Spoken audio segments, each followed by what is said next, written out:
Today we are going to discuss the theme of death in Emily Dickinson's poetry.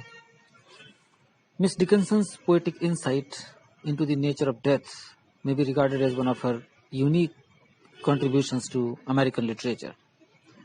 She wrote a large number of poems, nearly 500, on the subject of death. The poems show a wide range of treatment of the subject, from a philosophical examination of death's relation with love to a grim consideration of its physical processes. Miss Dickinson perceives that death remains the one free agent greater than nature and second only to God.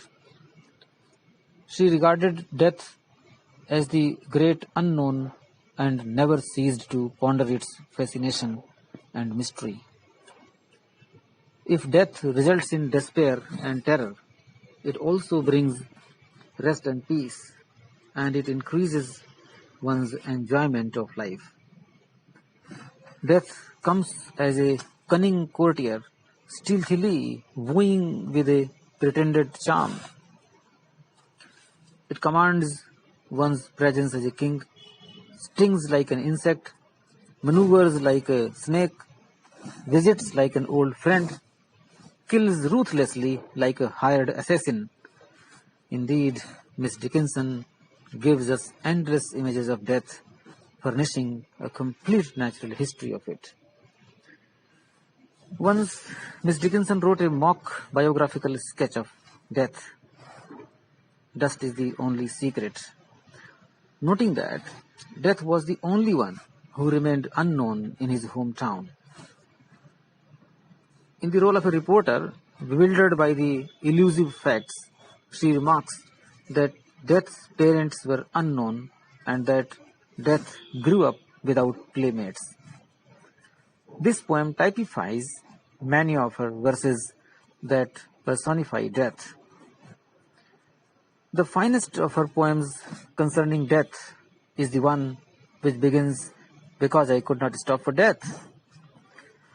In her poems on the subject of death, Miss Dickinson closely examines the sensations of the dying, the response of the onlookers, the terrible struggle of the body for life, the adjustments in a house after death, the arranging of the body for the funeral, the church services, and even the thoughts of the dead person.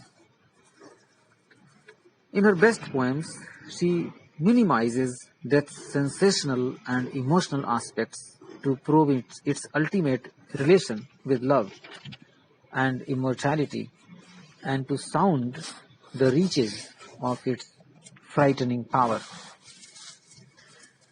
But Dickinson also wrote many inferior poems on death, and these were full of bathos, sentimentality, and morbidness.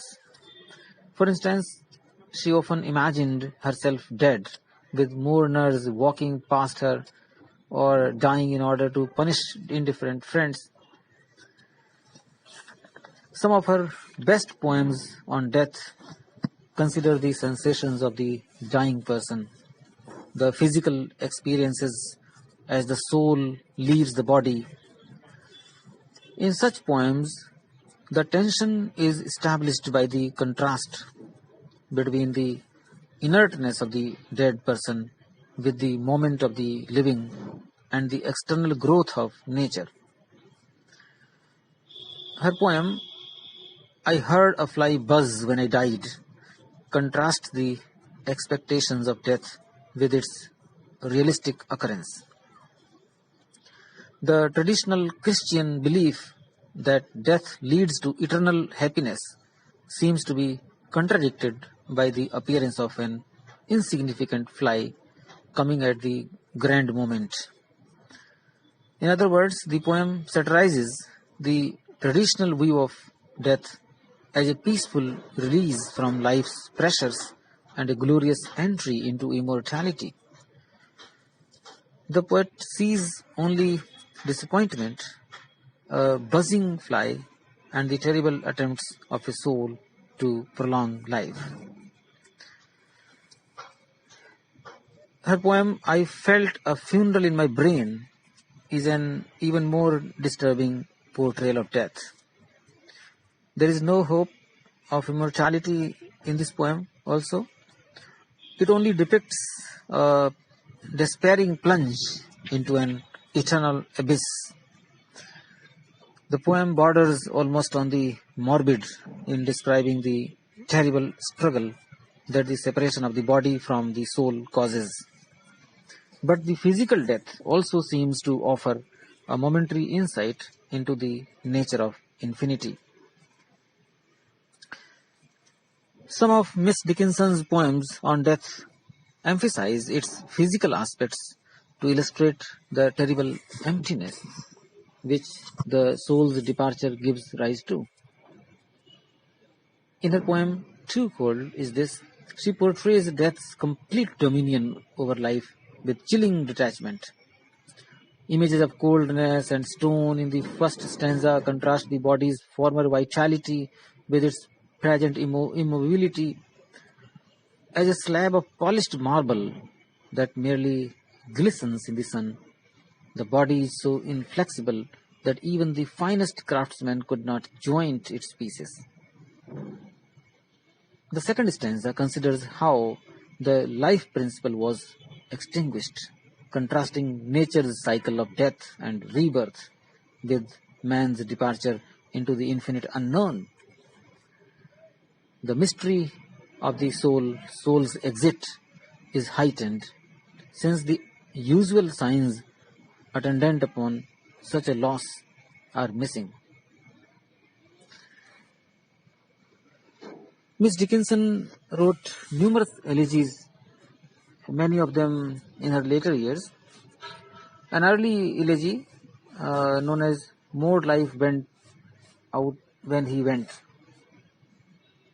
eulogizes the vital personality and spiritual force that made this man so superior to other common lives and so difficult for death to subdue. Her quatrains on her nephew Gilbert's death capture the innocence of his young soul.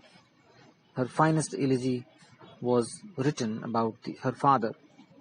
For years after his death, she continued to mourn his loss and referred to him in letters.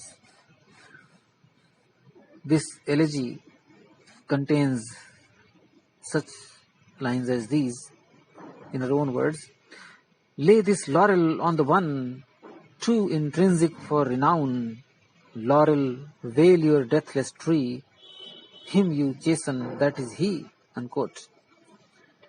The profound implications in this short elegy show Miss Dickinson's skill in enriching her considerations of death with philosophical overtones and in deepening conventional themes with original insights.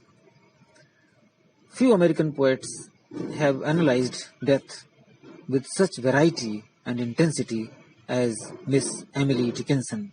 Thank you.